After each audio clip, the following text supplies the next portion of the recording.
Vamos abrir nossas Bíblias em Gênesis, capítulo 50,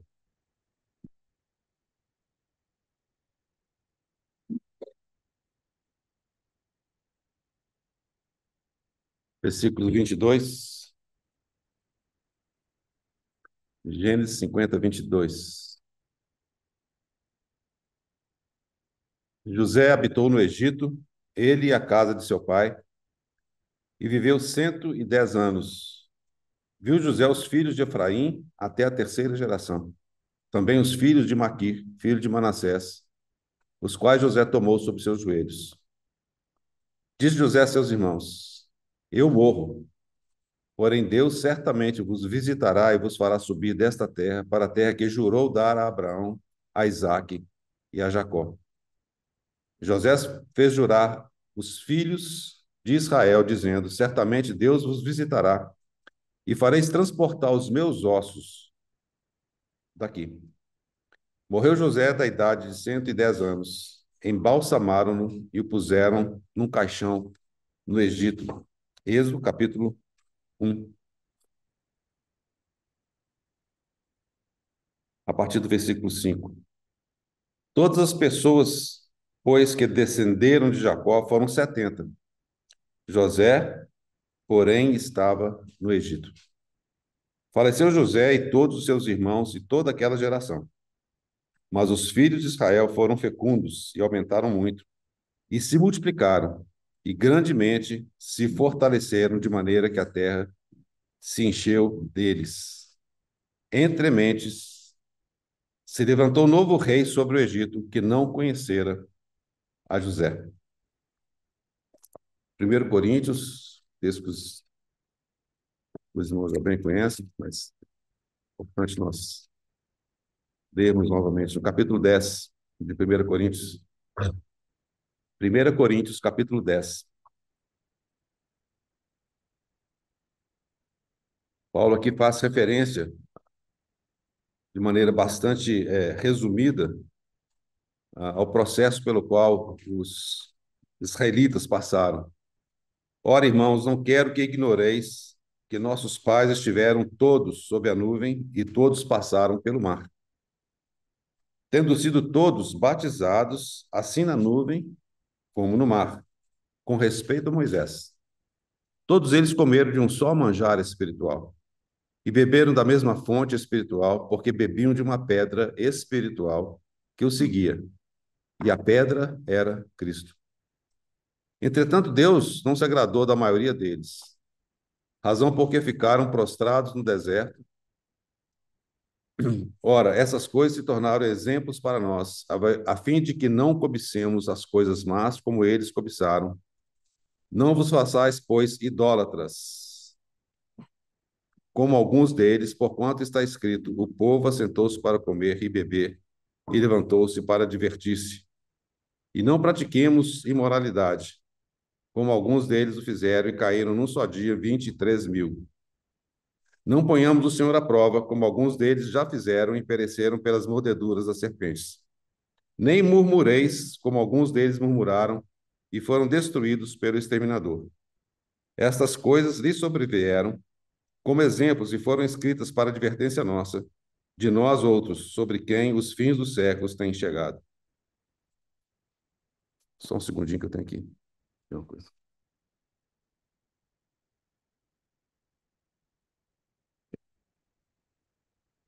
Tem que controlar as duas coisas, então o quê?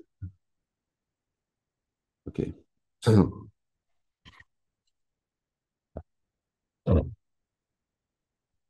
Em particular, eu queria chamar a atenção dos versículos, a partir do versículo 6. Ora, essas coisas se tornaram exemplos para nós, a fim de que não cobicemos as coisas más, como eles cobiçaram. Não vos façais, pois, idólatras, como alguns deles, porquanto está escrito: o povo assentou-se para comer e beber, e levantou-se para divertir-se. E não pratiquemos imoralidade, como alguns deles o fizeram, e caíram num só dia 23.000. Não ponhamos o Senhor à prova, como alguns deles já fizeram e pereceram pelas mordeduras das serpentes. Nem murmureis, como alguns deles murmuraram e foram destruídos pelo exterminador. Essas coisas lhe sobrevieram como exemplos e foram escritas para a advertência nossa, de nós outros, sobre quem os fins dos séculos têm chegado. E esse é um versículo próximo que todos nós lembramos bem, né? Aquele, pois, que pensa estar em pé, veja que não caia. E aí vem o alento. Não vos sobreveio tentação, que não fosse humana, mas Deus é fiel e não permitirá que sejais tentados além das vossas forças. Pelo contrário, juntamente com a tentação, vos proverá livramento de sorte que a possais suportar. Vamos ter mais uma palavra de oração? Senhor, nós nos achegamos a Ti nesta manhã agradecidos por um momento tão precioso de sermos lembrados, Senhor, de que o Senhor nos amou e nos amou até o fim, Senhor. Nós somos gratos ao Senhor porque a cada semana, juntamente com os nossos irmãos, podemos ser lembrados pelo Senhor, Senhor, do Teu grande amor. Senhor, nesta manhã nós nos encomendamos a Ti, Senhor, pedindo que o Senhor realmente possa falar por meio da Tua palavra. Senhor, nos lembrar de coisas que o Senhor tem nos ensinado ao longo dos anos, nos fazer lembrar, Senhor, da maneira tão preciosa como o Senhor tem nos acompanhado, nos seguido a cada dia das nossas vidas. Senhor, que realmente o Senhor venha, Senhor, nesses breves momentos, nos fazer ver, acima de tudo, Senhor, a beleza do Senhor e sermos atraídos por Ti, Senhor, para que possamos seguir após o Senhor. Senhor, nos livra de qualquer influência maligna, Senhor. Nos guarde do mal. Senhor, guarda a nossa boca, Senhor, e que o Senhor realmente possa ungir aquele que fala, Senhor, como aqueles que ouvem. Unge a Tua palavra. Em nome do Senhor Jesus, Senhor. Amém. Bom, como os irmãos estão sabendo, desejo de compartilhar sobre o crescimento da vida cristã, né? A nossa vida cristã à luz daquelas 42 estações, né? Fiquei sabendo que em breve tem um irmão que vai estar passando pelas 42 estações, acho que o Luiz vai estar fazendo uma viagem lá ao Egito e Israel, né? Aí ele vai poder contar para a gente de primeira mão. Mas você não vai gastar 38 anos no deserto. Você volta em breve. Na semana passada, eu cheguei até listando as estações até a estação 20. Eu só listei, né, mencionei os nomes, mas o nosso desejo de ao longo do tempo, podermos ver com um pouco mais de detalhe cada uma delas e o significado, principalmente no tocante à nossa vida cristã, né, ao crescimento da vida cristã. Conforme nós mencionamos, eu vou voltar com os irmãos a Números capítulo 33, o povo de Israel, os irmãos se lembram da história, houve grande fome na terra onde estava Jacó, né, e os seus filhos, né, que era basicamente a terra de Canaã. Né? Imagina, fome na terra de Canaã. A gente vê uma outra situação semelhante logo no início do livro de Ruth. Houve fome naquela terra que o Senhor prometeu, onde mana leite e mel. Essa fome é uma fome que tem um significado espiritual muito profundo. Né? Como, de fato, poderia acontecer de haver fome na terra onde deveria haver abundância? Então, existem princípios espirituais que nós precisamos compreender, né? Não, porque eles se aplicam de maneira muito clara, né, ao nosso caminhar com o Senhor. Então, o povo de Israel, naquela época não era povo, os irmãos têm que lembrar que nesse princípio não tinha rei, eles não tinham rei, não tinham sacerdotes, não tinham profetas, era basicamente uma família, né, a família que descendeu de Abraão, aquele que foi chamado por Deus lá de Ur dos Caldeus, e veio então, e foi o primeiro hebreu, né, já falamos sobre isso antes, é o que cruzou o grande rio, Eufrates, ele vem então para a terra, a história que os irmãos conhecem bem, habita ali, né, com Isaac e Jacó. É muito maravilhoso ver que, como o apóstolo Paulo fala, Deus não é Deus de mortos, mas de vivos, porque Deus disse: Eu sou Deus de Abraão, de Isaac e de Jacó.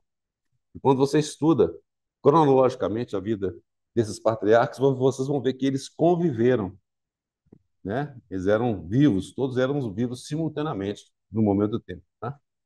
Então Deus é Deus de vivos, não de mortos. Muito bem, então houve fome, e a história que a gente conhece bem é que os filhos de Jacó teve então filhos, ele teve concubinas, ele teve a esposa Lia, né, a sua esposa Raquel, Quetura, Não, troquei aqui. Não, não. Obrigado, eu troquei aqui. Ketura de Abraão. E ele amava Raquel, né? Ele amava Raquel e de Raquel ele teve José e Benjamim. E José, então, ele era um jovem muito especial, nós conhecemos a história dele, muito rica, né? Ele é um tipo tão precioso do Senhor Jesus. A vida de José é tão maravilhosa. Quando nós a vemos à luz da vida do Senhor Jesus. É impressionante ver as similaridades, né? Obviamente não é o nosso objetivo tocar nesses pontos aqui, mas é um estudo muito, muito precioso. José, então, ele é vendido pelos seus irmãos por conta dos sonhos que ele tinha, pelo fato de ser assim, o preferido do seu pai. Ele tinha aquela túnica, né, de muitas cores. Ele é vendido, então, depois, obviamente, de ser maltratado pelos seus irmãos, ele então é levado, né, e vendido, vai para o Egito. E ali, então, bom, longa história, né? Ele vai dos pontos mais baixos de um escravo até ser aquele que dominou, né, que foi responsável por toda a terra do Egito. Ele era o primeiro abaixo de Faraó, né? E é muito maravilhoso ver que não só a palavra de Deus, que já seria suficiente, mostra isso, mas também a própria arqueologia mostra a veracidade desses relatos. No Egito, se você for hoje, talvez o Luiz Felipe vai poder ver, né? Os irmãos se lembram que aquele sonho que o faraó teve a respeito dos 7 anos de fome, né, de 7 anos de abundância, 7 anos de fome, né? E José, de maneira muito sábia, orientado por Deus, ele prepara a terra para os anos de fome. E geograficamente, se você olhar o mapa do Egito, você vai ver que tem um lago que é chamado Lago de José. Esse lago é um lago que fica. Vocês estão olhando de lá, né? O irmão trouxe uns. Bonito demais isso aqui, viu? Mas isso aqui é só da terra de Israel. Aqui não mostra. Nós estamos do lado de cá desse mapa aqui. Eu não sei se eu consigo ver. Nós estamos do lado de cá desse mapa, tá? Naquele. No Nilo, né? Tem o delta do Nilo. Se vocês olharem o mapa, de frente para o mapa, à direita, à esquerda do mapa, tem então esse Lago de José, fica mais ou menos no meio ali. E tem um rio, que é chamado Rio de José, ambos artificiais.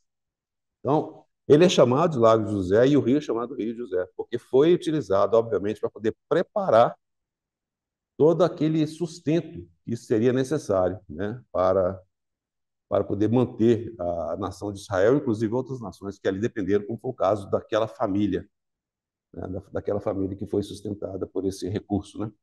Então, o Lago de José está ali, esse Rio de José, que é um rio artificial, está ali também. E vários outros pontos arqueologicamente são comprovados. Nós não precisaríamos disso de maneira nenhuma, né? Porque nós cremos na palavra de Deus, ela é a palavra de Deus, né? Mas é maravilhoso ver que cada vez mais, a cada dia, a arqueologia começa a ver e a enxergar a realidade da Bíblia, né? Muito bem, então. Então, nós vemos que o povo de Israel, ele, na realidade, é uma família naquele momento, é chamado por um período teocrático, né? Porque Deus, em princípio, deveria ser o que governava a vida deles. Depois vem o período da monarquia, que foi a parte dos reis. Depois vem um período, basicamente, da dispersão, né? São as três eras, as três épocas da história de Israel. Então, eles ficaram cerca de 430 anos, não é isso que a palavra de Deus fala? Lá em Gálatas, só para os irmãos terem. Bom, aliás, esse é um ponto interessante também, que também nós não vamos discutir muito aqui, não. Existem, os irmãos podem consultar o Scrog, né, o primeiro volume. Ele mostra dois cálculos interessantes a respeito desse tempo, dos 430 anos. Nós vamos lá em Gálatas, capítulo, Gálatas, o capítulo 3.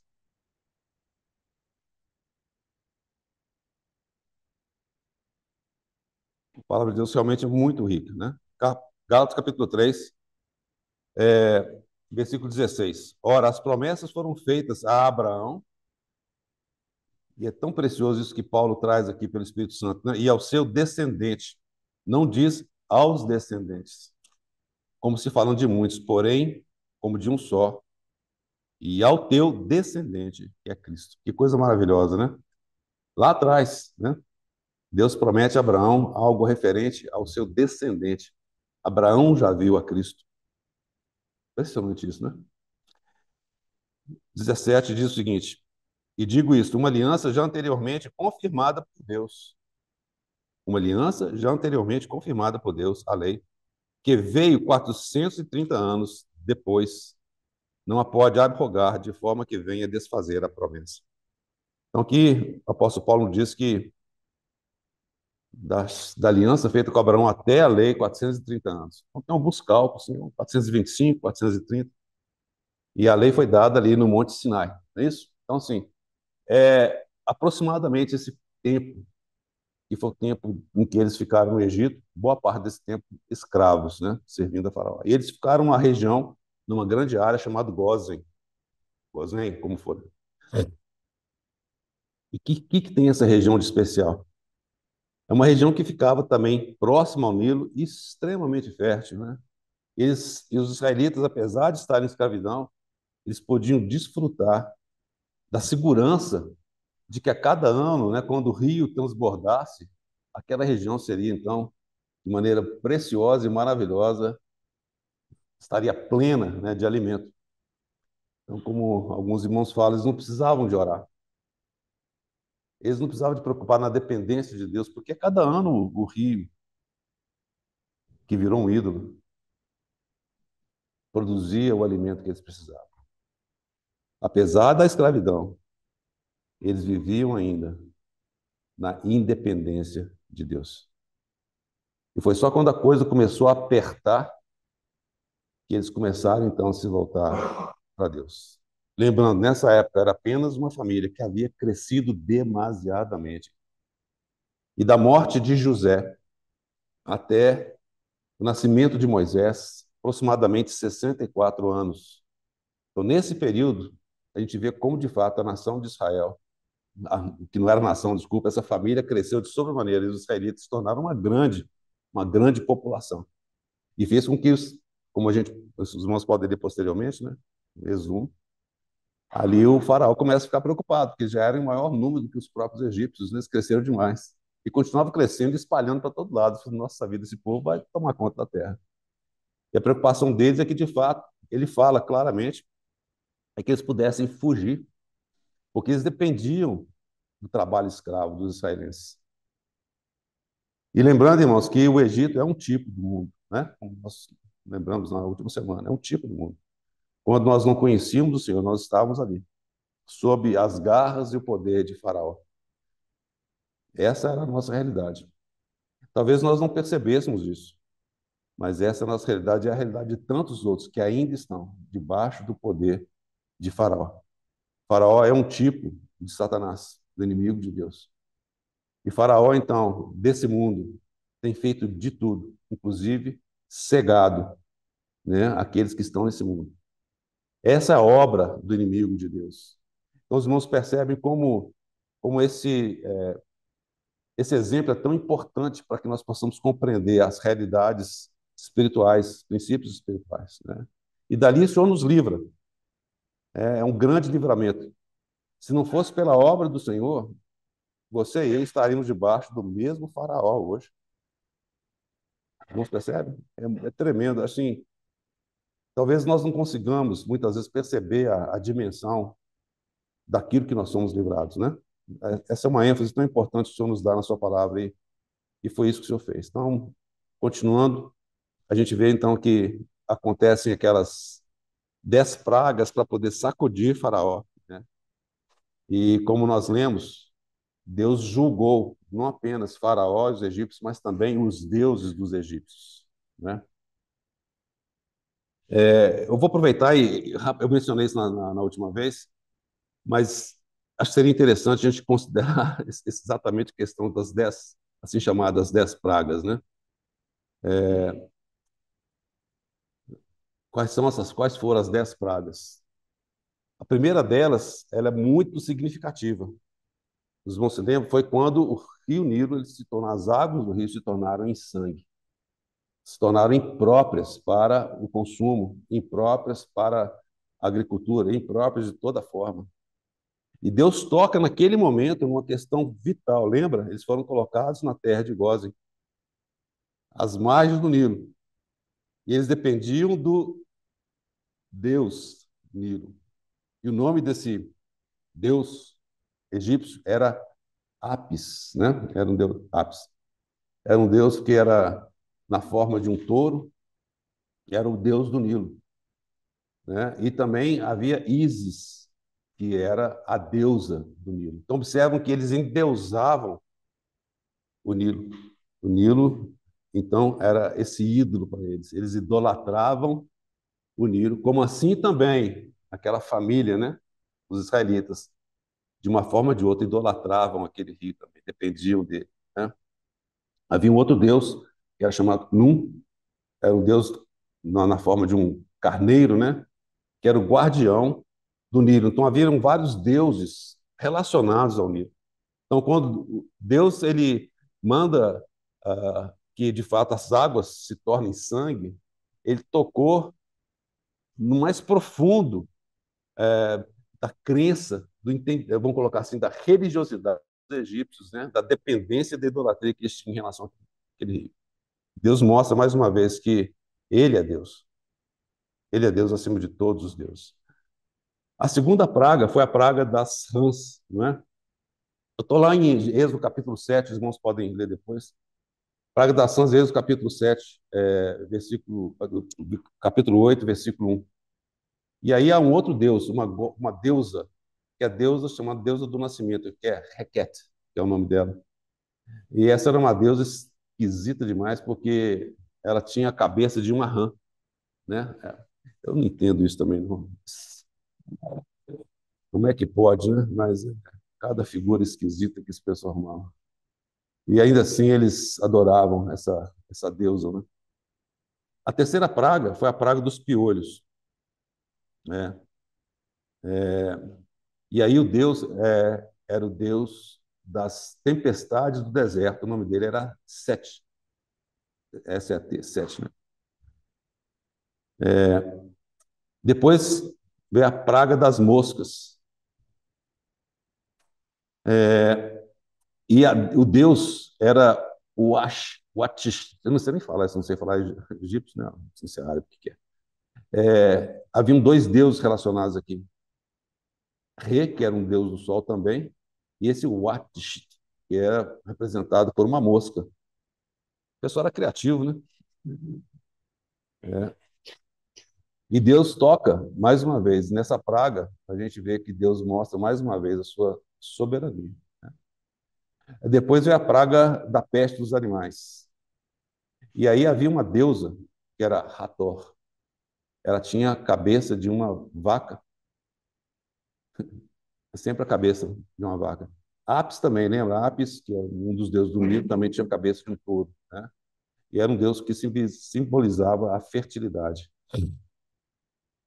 Depois teve a praga das úlceras. E aí a deusa era uma deusa chamada Sekhmet, né?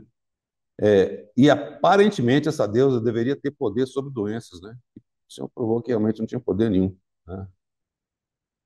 Havia uma outra deusa que era Sunu, que era um deus, né? Que era um deus da pestilência.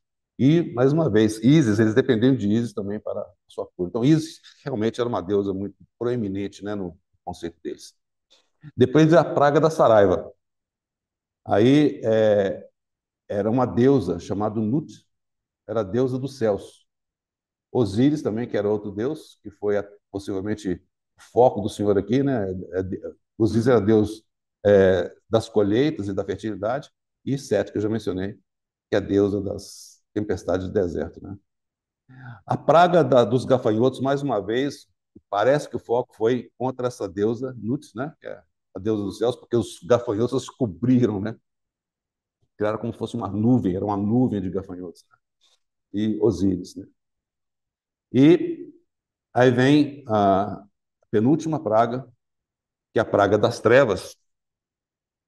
E aí o Deus é o Deus Horus, né? Deus do sol. O Senhor realmente tem poder sobre o Deus deles aqui, obscureceu. Se esse era o Deus do sol, Deus traz as trevas, obscurece aquele Deus, né? Da mesma forma, outro Deus que é o Re também, né? E Nut, né? Que é aquela deusa que nós já mencionamos. E Ator. Possivelmente, essas seriam as correlações, né? E por último, que foi a morte dos primogênitos. Está lá em Êxodo capítulo 11. E aí tem um Deus que chama Min, que é o Deus da reprodução. Requete, que é Deus, já mencionamos, né? Que em princípio era que ajudava as mulheres durante o seu trabalho de parto. Ísis, mais uma vez, porque ela era Deus que protegia, né, as crianças, em particular o primogênito do faraó, que era considerado um deus. O primogênito do faraó era considerado um deus. E Deus então toca com essa praga nesse último, nesse ápice, né, que seria de um homem sendo considerado Deus. Observe que todos os demais eram animais, né, eram Deus com forma de animais, etc. Mas esse último é gravíssimo, porque de fato, aquele filho do faraó, os irmãos estão percebendo já o paralelo aí, né? O filho do faraó sendo considerado Deus. Não terás outro deuses perante mim. Então Deus exerce o julgamento por meio daquelas 10 pragas, não apenas sobre Faraó e sobre os egípcios, mas também sobre os deuses do Egito, dos egípcios. É o que nós lemos na palavra de Deus. Então a palavra de Deus é muito precisa e o agir de Deus é muito preciso. Nós começamos a compartilhar de hoje lendo um longo texto, lá em 1 Coríntios 10. E nós vamos voltar a esse texto agora, mais uma vez.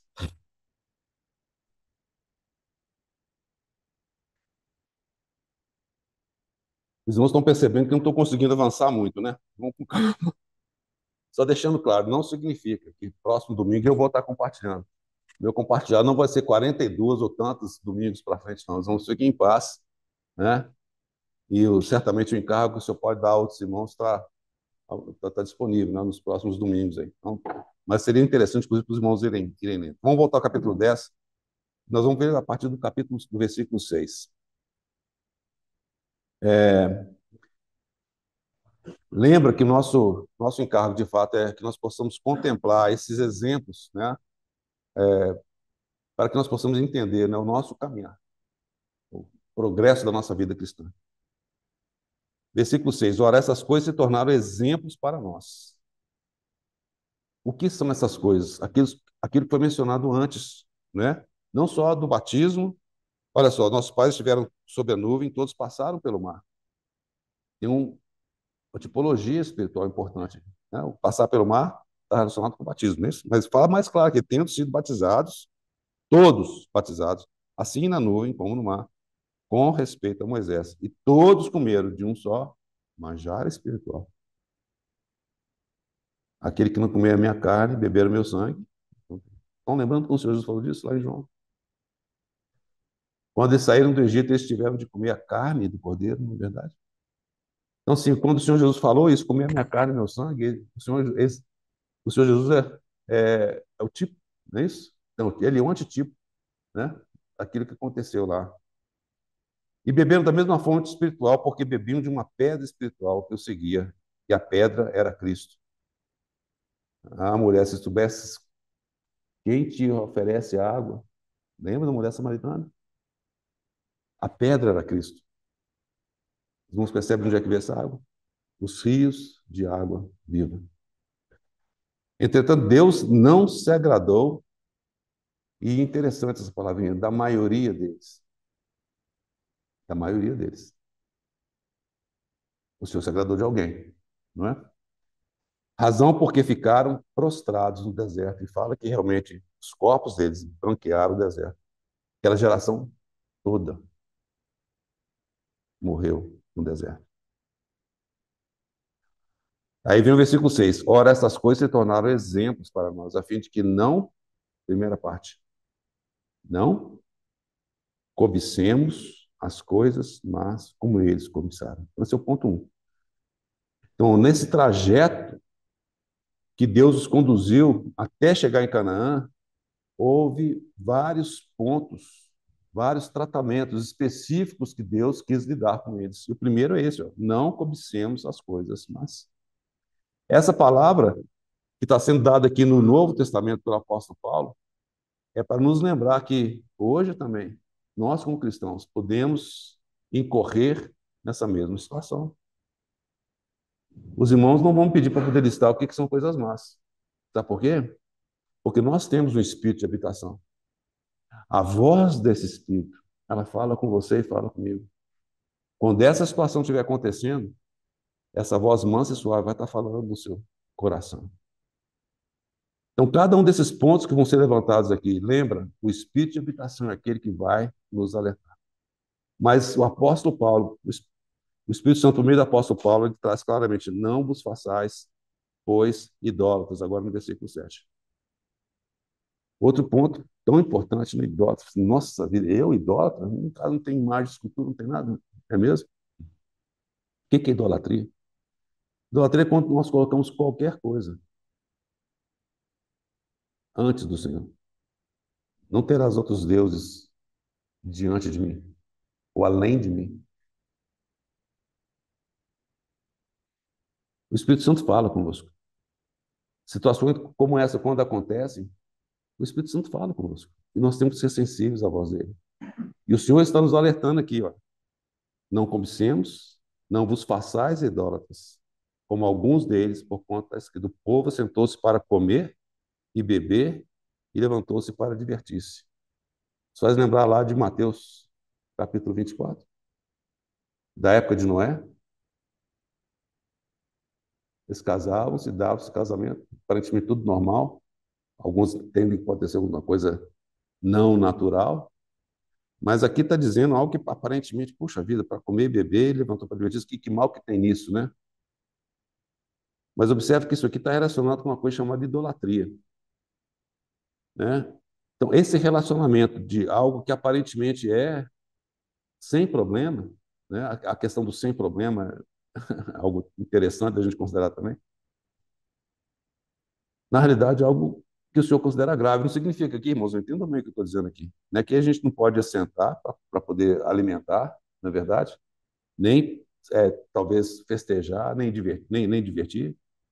A questão de ser pecado, deixar de ser pecado, esse não é o ponto. Não. A questão é quando essas coisas se tornam o foco, se tornam a idolatria. Então, assim, de novo, graças ao Senhor pelo Espírito Santo de habitação. Aqui nós temos a alerta que coisas podem acontecer nessa direção, mas é o Espírito Santo quem vai alertar você e a mim.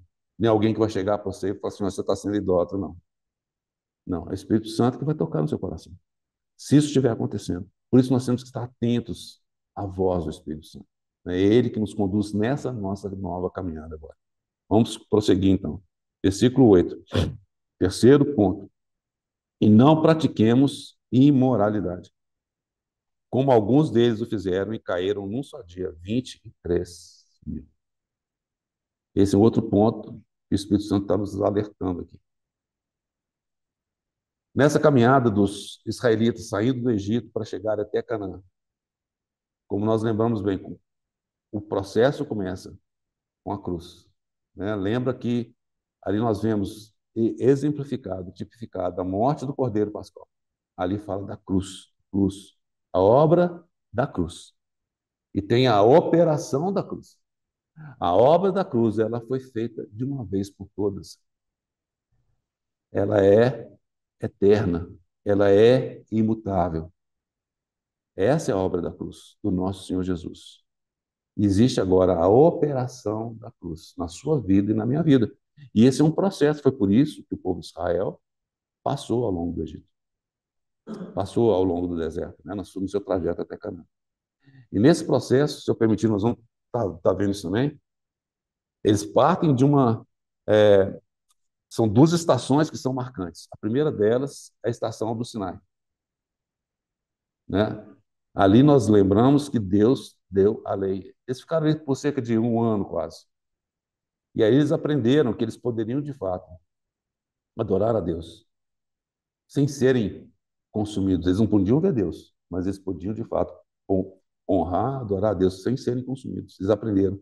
E ali eles aprenderam naqueles 12 meses, muita coisa aconteceu ali, né? Mas foi um ponto marcante. Então, a 11ª estação, que é o Sinai, e se você contar de trás para frente, né? Da 42ª para trás, aí você tem Cádiz, estação de Cádiz, tá? O que é Cádiz? Cádiz significa santo. Cádiz era a estação que basicamente antecederia a entrada deles. Cara, são dois processos importantes, duas estações importantes. A 11ª depois da saída e a 11ª, na realidade, na 11ª, de trás para frente, da 42ª para trás. Quando fala de santo, significa o quê? Esse é o propósito de Deus para a sua vida e para a minha vida. Sejais santos como eu sou santo. A 11ª estação fala de justificação. Esse é o Sinai, fala da justificação. Pela justificação, como nós somos justificados em Cristo, hoje nós podemos chegar diante de Deus sem o temor de sermos consumidos, porque nós somos justificados. Quando Deus olha para você e para mim, Ele não vê você, mas Ele vê a Cristo, não é isso? Não é aquele corinho? A gente canta esse tema corinho. Mas Cristo foi feito a nossa justiça. Ele é a nossa justiça. Nós não temos justiça. A justiça é Cristo, a nossa justiça é Cristo. E por isso que nós temos essa liberdade de chegarmos diante de um Deus sem sermos consumidos, porque o nosso pecado seria suficiente para nós sermos completamente consumidos, queimados, destruídos. E Cádiz fala exatamente da santificação, que é um processo fundamental para que nós possamos experimentar a abundância da vida que Cristo prometeu. Então, Cádiz Barnea, Cádiz fala exatamente desse momento, né, de santificação. Então, justificação e santificação, duas estações que são fundamentais. Então, a gente estava no versículo 8, vamos prosseguir. Moralidade. 9. Não ponhamos o Senhor à prova, como alguns deles fizeram, e pereceram pelas mordeduras das serpentes. Provar o Senhor. O que significa que provar o Senhor? Né? Provar e ver de que o Senhor é bom. Então, espera um pouquinho, tem contradição aqui, ué. Deus fala para a gente provar e depois fala para não provar, que história que é essa? Mas esse provar que está falando aqui é tentar o Senhor. É tentar. Essa é uma atitude que é semelhante à de Satanás. É tentar o Senhor nosso Deus. E nós podemos fazer isso de muitas maneiras. Onde, de fato, nós não damos ao Senhor o crédito, primeiro de quem Ele é, e depois daquilo que Ele comanda. Quando nós colocamos o Senhor, nós tentamos o Senhor, naquilo que Ele está nos propondo. Nós lembramos da tentação do Senhor Jesus, né? Quando o Senhor Jesus responde a Satanás, que a gente não pode. Vamos lá, para a gente lembrar aqui. Quando o inimigo provoca o Senhor, Mateus capítulo 4, não é isso? Satanás fala, versículo 5, então o diabo levou a cidade santa e colocou sobre o pináculo do templo. Ele disse, se és filho de Deus, atira-te abaixo, porque está escrito, aos teus anjos ordenará a teu respeito, que te guardem. Eles te sustentarão nas tuas mãos, para não tropeçares em alguma pedra. Respondeu Jesus, também está escrito, não tentarás o Senhor teu Deus. Então, tudo aquilo que a gente imagina estar fora da, do controle, melhor dizendo, tudo aquilo que está fora da vontade do Senhor, da orientação do Senhor. Nós agimos de maneira impetuosa, nós estaremos tentando o nosso Senhor. Né? E por último, e especial atenção ao versículo 10. Não, nem murmureis, como alguns deles murmuraram e foram destruídos pelo exterminador.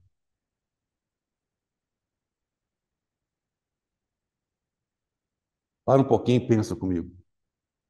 Você murmura? Eu murmuro. Então, né? Não precisa nem responder, não. Fala por mim. Quantas vezes eu murmuro, irmãos? Mas a palavra de Deus nos fala como cristãos, em tudo dai graças. Que tipo de palavra está saindo da nossa boca? Quantas vezes nós estamos murmurando, e muitas dessas vezes murmurando contra o Senhor? A murmuração é algo que aparentemente poderia ser considerado inofensivo. Você simplesmente está reclamando, né? Mas o Senhor não considera dessa forma. Porque eles murmuraram, e quando eles murmuraram contra o Senhor. Então, esses 5 pontos são 5 pontos que o Espírito Santo, de alguma forma, ele destaca nesse processo em que os israelitas prosseguiram ao longo do deserto até chegar em Canaã. E são pontos fundamentais para a sua vida e para a minha vida. Hoje, quando nós caminhamos no deserto desse mundo, e após nós termos saído do Egito, libertados pelo Senhor, hoje nós estamos nesse mundo é um deserto. Nós temos que lembrar que esses pontos também se aplicam a nós. E como nós precisamos de ser encorajados pelo Senhor, lembrados pelo Espírito Santo, para que nós não incorramos nessas mesmas questões. Em particular, em relativo à murmuração. Por que isso é tão importante? E aí nós chegamos no número 14. 14. O que tem 14 a ver com essa história? Por 14 vezes o povo murmurou contra o Senhor. E o número 14 é significativo por quê? Quando nós consideramos as 42 estações, nós temos 3 períodos de 14. São 14 estações e mais 14 estações. E o número 14 ele tem um significado especial na palavra de Deus. O número 14 foi o dia 14 foi o dia em que o Senhor Jesus foi crucificado. O número 14 ele fala de morte, né? O irmão Cristo que lembrava disso, e é bem possível que seja esse o caso mesmo, porque o 13, né, o número 13 é o número de má sorte, né? 13, todo mundo fala de, não sei, né? 13, 13, 13, 13, né? 13 é um número ruim. E possivelmente deve ser por conta do dia 13, quando o anjo exterminador passou sobre o Egito e os primogênitos foram mortos. Foi no dia 13. Esse dia 13 é o que antecedeu o dia 14, que foi exatamente o dia da morte do nosso Senhor Jesus, né? Então, assim, o número 14 ele é muito significativo. Se você olhar em Mateus, no capítulo 1, nós vamos ver 3 conjuntos de 14 gerações, de Abraão até Cristo. Então, 14 tem um significado muito importante. E nesse caso em particular, quando nós vemos a questão da murmuração, são 14 murmurações, muito claramente registradas do povo de Israel contra o Senhor.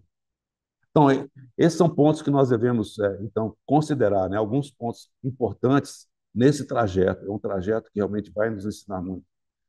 O propósito de Deus foi, de fato, usar aquele trajeto para que o povo pudesse ser treinado, que eles pudessem, de fato, alcançar a maturidade. Nunca foi o propósito de Deus que esse período fosse de 38 anos. 2 anos seriam suficientes, possivelmente. O mesmo vale para a nossa vida cristã, não é verdade? Às vezes, alguns de nós, anos caminhando com o Senhor e ainda não chegamos lá. Outros, talvez, menos tempo com o Senhor, tenham avançado de maneira tão mais rápida, né? Então, a velocidade, né, se eu puder chamar assim, desse processo varia de irmão para irmão. De alguma forma, nós estamos caminhando juntos, mas o avanço de cada um na vida cristã é diferente. E por isso, como eu mencionei para os irmãos no domingo passado, nós precisamos nos encorajar mutuamente, né? As boas obras, nos encorajar a prosseguirmos, a alcançarmos o prêmio da soberana vocação, alcançarmos de fato a maturidade, né? A maturidade em Cristo Jesus. É por isso que nós estamos juntos. Hoje, uma grande perda se de fato os irmãos estão dispersos, separados. A razão de estarmos juntos não é apenas, não vou dizer que é pouco, não, para estudarmos a palavra de Deus, que é fundamental. Nós precisamos disso. Mas é muito para nós nos encorajarmos. A comunhão dos santos, ela é fundamental. Ela é fundamental para que nós possamos prosseguir. É assim que nós avançamos. Nós precisamos uns dos outros. Ninguém caminha sozinho. Existe sim o aspecto individual. Existe o seu aspecto individual com o Senhor. O seu caminhar individual com o Senhor. Mas corporativamente nós precisamos dos outros, precisamos do encorajamento de estarmos juntos. E juntos não é só pelo, não é Zoom ou Skype, ou o que seja. Juntos é isso aqui, né? Nós estamos juntos, face a face. Nada substitui isso. Nada substitui. Que isso possa nos encorajar, né? Prosseguirmos, prosseguirmos dessa forma. Bom, vamos avançar mais um pouquinho. Eu vou agora voltar com os irmãos lá para Números 33. Vamos, só para a gente passar pelos nomes das estações.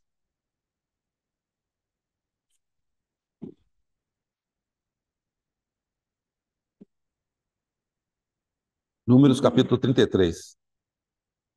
Então, lembrando que a gente já passou pelo primeiro estágio, né, que eu li até 20, né, a 20ª estação. Então, nós entramos no segundo estágio. Vamos lá, a última estação, a primeira estação do primeiro estágio é Sucote. A última estação do primeiro estágio é Ritma, certo? Ok? A primeira estação do segundo estágio, que é a 15ª, é Rimon Pérez.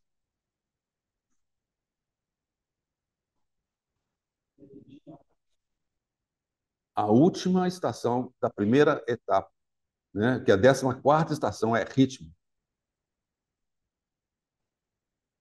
versículo 19, 18 e 19, tá? Aí a 14ª. Aí vem a 15ª estação, que é Rimon Pérez. Aí começa, então, a segunda fase, né, dos segundo 14 anos, né? Um ponto de destaque aqui no versículo 15. Partiram de Refidim e acamparam-se no deserto de Sinai. Nesse ponto aí, observe que em todo esse trecho não fala quanto tempo entre as estações, certo? É, mas eles ficaram cerca de 11, 12 meses aí no Sinai, né? Aí falam, partiram do deserto de Sinai e acamparam-se em Kibroth Hattaavah. Observe que interessante. Partiram de Refidim, versículo 15, e acamparam-se no deserto de Sinai. Então, partiram e acamparam-se. Versículo 16. Partiram do deserto de Sinai e acamparam-se em Kibroth Hattaavah. Se a gente for lendo, como nós vamos continuando das demais estações, sempre vai ter isso. Partiram, acamparam. Partiram, acamparam. E entre cada um desses acampamentos, claro, a gente teve o trajeto, né? Que eles caminharam, não é isso? Então, assim, em computação, a gente tem uma coisa que chama grafo, né? Grafo, na realidade, é muito fácil. É basicamente um monte de bolinha e retinho ligando as bolinhas, tá certo? Então, é basicamente você imaginar o trajeto deles saindo de Sucote, então uma bolinha ali, aí tem um trajeto, outra bolinha, né? Aí vai Migdol, vai para fora, tá certo? Então, esse é um grafo, chama um grafo, né? Mas o interessante é que você tem o ponto em que eles acamparam e tem a partida. E por que é importante isso? Existe um momento que eles chegaram naquele local, algo específico, o Senhor quis tratar com eles ali, e no momento que aquele tratamento ocorreu, eles partiram. Eles partiram. Então, a vida cristã é uma vida ascensional, é uma vida que tem que ser uma vida crescente, né? Crescente, ela sempre vai avançando. Pode acontecer algumas vezes de você ficar rodando no mesmo lugar, como foi, nós vamos ver para frente, Cades e Barné, eles ficaram rodando ali, até que eles puderam ter condições pelo Senhor de entrar na terra. Então, muitas vezes pode acontecer a gente ficar ali rodando. Ó. O Senhor quer ensinar alguma coisa naquela estação e a gente não sai dali. Mas se a gente não sai dali, não é culpa do Senhor, não. É nossa. Por isso nós temos que clamar ao Senhor. Senhor, me ajuda. Eu preciso do Senhor. Me ajuda a aprender a lição. Que o Senhor quer me ensinar nesse lugar que eu estou, para que eu possa avançar. Né? Então, a vida cristã, o propósito de Deus é que a sua vida, a minha vida cristã, seja uma vida crescente, ascensional. Que ela possa crescer até o ponto da maturidade. Esse é o conceito. Estão lembrando? Partiu e acamparam. Partiu e acamparam. Então, nós vamos continuar lendo aqui agora. Tá, já que já começamos aqui, vamos pegar de ritmo, né? 19. Partiram de ritmo, acamparam-se em Rimon Pérez. Partiram de Rimon Pérez, acamparam-se em Libna. Partiram de Libna e acamparam-se em Rissa. Partiram de Rissa e acamparam-se em Quelata. Partiram de Quelata e acamparam-se no Monte Cefé. Partiram do Monte Cefé e acamparam-se em Arada. Partiram-se de Arada e acamparam-se em Maquelote. Partiram de Maquelote e acamparam em Taate. Essa é a 22ª estação. Partiram de Taate e acamparam-se em Tera. 23ª estação. Partiram de Tera e acamparam-se em Mítica. Mítica é a 24ª estação. Partiram-se de Mítica e acamparam-se em Rasmona. 25ª estação. Partiram de Rasmona e acamparam-se em Mozerote. 26ª estação. Partiram de Mozerote e acamparam-se em Bene Jaacan. 27ª estação. E partiram de Bene Jaacan e acamparam-se em Hor Hagidgad. Nossa vida, hein? É. Hor Hagidgad, que é a 28ª estação. E aí termina o segundo estágio, né? A 28ª estação. E agora vem a 29ª estação, que é Jotbatá. Aí começa o último estágio, né? Os últimos 14 anos. Partiram de Jotbatá e acamparam-se em Abrona. Partiram de Abrona e acamparam-se em Ezion-Geber. Partiram de Ezion-Geber e acamparam-se no deserto de Zin, que é Cádiz.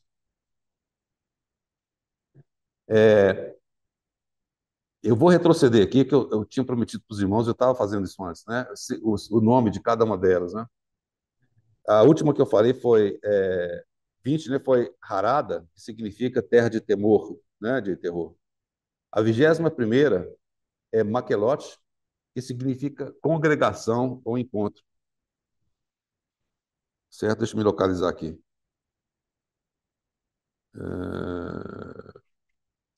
Não, sim, sim. Então, Maquelote, que significa encontro ou congregação.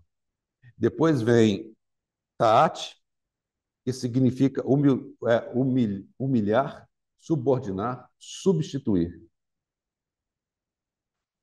Okay?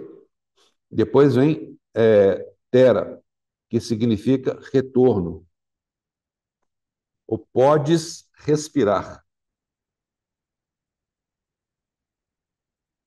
Depois vem Mítica, que significa local ou lugar de doçura.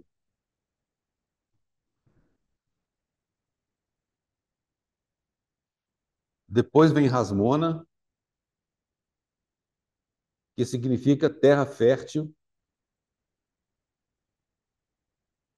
E o significado é ele acelerou ou apressou a contagem. Tá?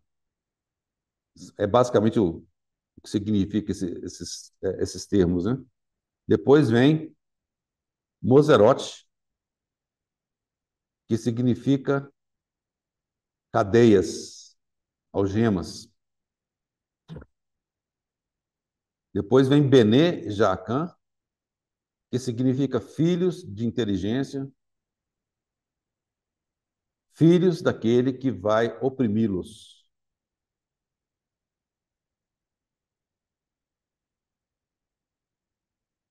Depois vem Or Agidgad,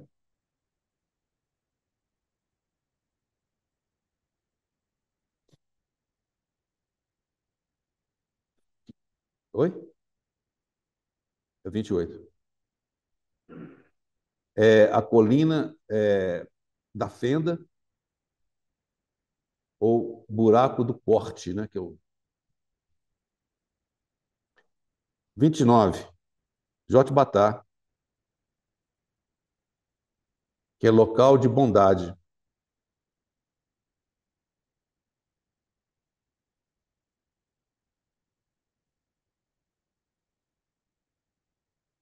Depois vem a Brona, que é praia ou travessia.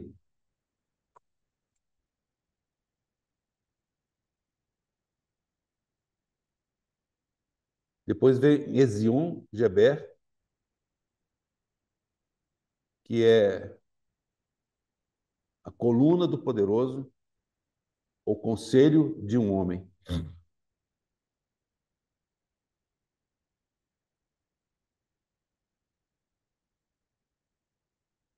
Aí 32, que é Cádiz, que é deserto de Zim, o Cádiz, como eu falei, é santo, né, separado, ou sagrado. Ok? Depois vem o Monte Or, onde a gente parou agora, o Monte Or. É o Monte dos Montes, ou progenitor.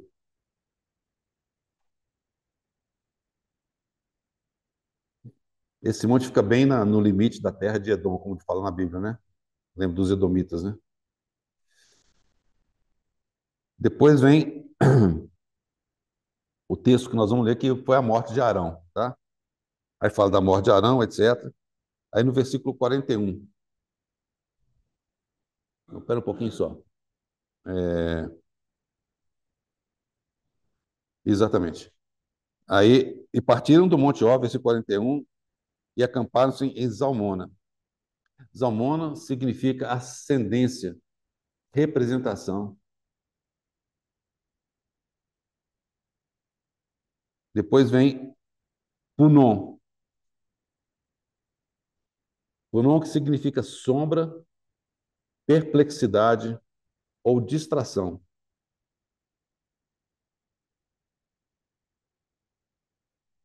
Aí vem Obote, que significa cavernas, necromantes, talhas de água.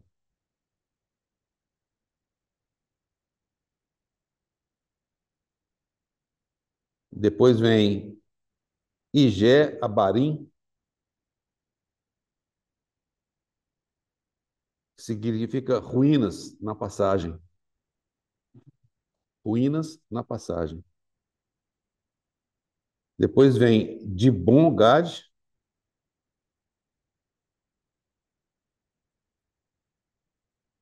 que significa o,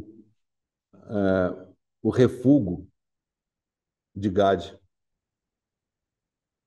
ou perdulário de Gad seria. Depois vem Almon de Blataim,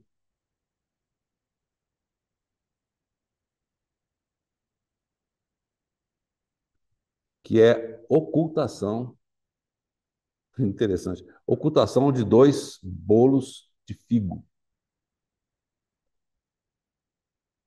bolos de figo.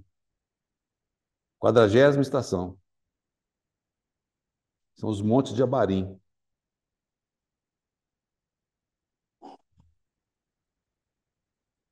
Essa é uma região que fica ao norte de Moab, é uma região montanhosa. E o termo significa regiões da além das passagens.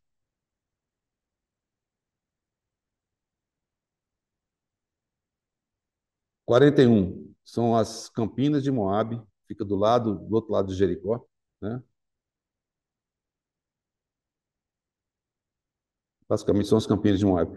É interessante que hoje, nesse local, hoje em dia, quando você vai, se você vai naquela região, tanto do Egito, quanto da Península do Sinai, Israel, etc., tem um termo que é utilizado, TEL, T-E-L, T-E-L, T de Tadeu, T-E-L, que significa que aquele ali é um lugar arqueologicamente identificável, tá certo? Basicamente é como se fossem ruínas ou um ponto arqueológico, né? Hotel. E aí é o Tel, que é chamado Tel Ramã. E por último, né, a 42ª estação, que é Canaã. Né? Muito bem, essas são as 42 estações, meu tempo também já acabou, eu só vou pedir paciência para os irmãos, só quero apontar o seguinte, nem todas as estações, o local é identificável hoje, como falei para os irmãos da última vez. Eu vou listar para os irmãos quais são conhecidas até recentemente, né? Sempre pode ter mais descoberto.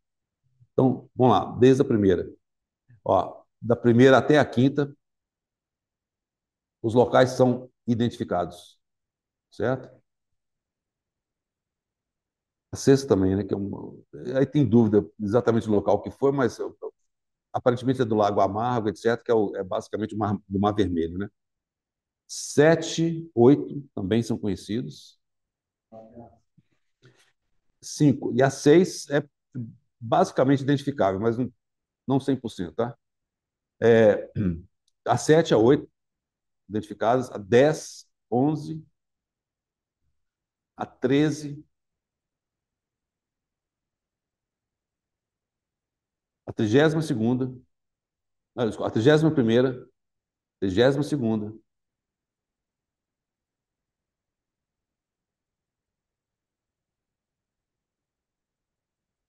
depois a 36ª, a 40ª, 41ª e 42ª.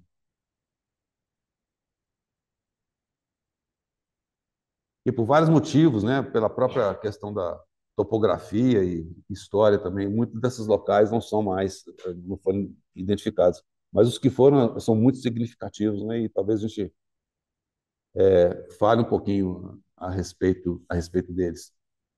E só para concluir, irmãos, acho que é algo que nós temos que lembrar. Durante todo esse trajeto, como também nas nossas vidas, né? Salmo 23, todos nós aprendemos desde crianças, bondade e misericórdia, elas nos acompanham. No trajeto deles no Egito, o Senhor sempre esteve com eles. Não se lembram? No calor do deserto sempre tinha uma nuvem, uma coluna de nuvem cobrindo, para gerar sombra para eles. O Senhor estava ali, né? Aquela também é coluna de fogo. E o movimento deles sempre era orientado pelo mover dessas colunas. Se elas paravam, eles tinham que parar. E lembram que na frente, sempre quem ia, a arca do testemunho. No nosso caminhar, é um caminhar que nós não andamos antes. Da mesma forma que os israelitas, quando andaram pelo deserto, eles não haviam caminhado. Era desconhecido. E por isso que para eles poderem prosseguir, eles tinham que seguir a arca. Eles tinham que mover conforme a coluna de nuvem, a coluna de fogo. Eles não poderiam ousar de maneira alguma dar qualquer passo, qualquer direção, porque eles não conheciam. A nossa vida cristã não é muito diferente. É um caminho novo que nós estamos caminhando. Nós nunca caminhamos por esse caminho, não é verdade? Cada dia o Senhor tem algo diferente para a sua vida e para a minha vida. A gente não sabe. É por isso que nós temos que lembrar que a gente segue as pisadas do Cordeiro, né? A gente sempre tem que seguir as pisadas do Cordeiro. Onde o Senhor pôs o pé dele, ali nós vamos colocar o nosso pé também. Que o outro lugar não é seguro. Então, que nós possamos seguir o nosso Senhor, né? As pisadas do nosso Senhor, nesse caminhar. Que o Senhor possa nos encorajar. Né? Se nós te damos graças por esses exemplos tão preciosos da tua palavra, ganha-nos, Senhor, atrai-nos. Senhor, que nós possamos, de fato, a cada dia estarmos com os nossos olhos atentos, voltados para o Senhor, atentos para as tuas pegadas, Senhor, porque são essas que nós queremos seguir. Senhor, que realmente o Senhor possa continuar falando aos nossos corações. No nome do Senhor Jesus.